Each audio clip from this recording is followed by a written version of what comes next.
Noi veneti, come è universalmente noto, siamo gli eredi della Repubblica di Venezia, che tra le infinite qualità della sua storia ha anche il pregio di rappresentare un modello straordinario in termini di governance. La mia domanda è però questa: noi veneti siamo degni di questo patrimonio? Essere eredi della Repubblica più longeva della storia e del suo patrimonio culturale, politico e artistico comporta anche delle responsabilità, a più livelli, compreso quello di evitare la dispersione di questo patrimonio.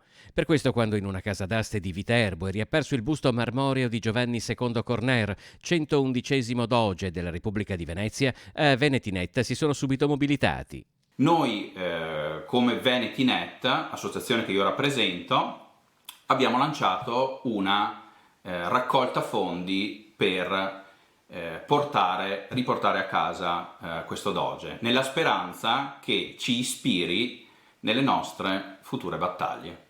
Prima di riapparire nel Lazio, dove sarà battuto all'asta il 24 giugno, il busto del Doge si trovava a Ca' Corner di San Polo. Riportarlo in Veneto riveste un significato simbolico, nel quale a Venetinet ricordano anche il processo di stallo dell'autonomia largamente votata dai veneti nel referendum consultivo del 2017. Chi non aveva problemi di stallo era il doge Giovanni II Corner, che come ultima vittoria della Marina della Serenissima sconfisse gli ottomani nella guerra di Corfù.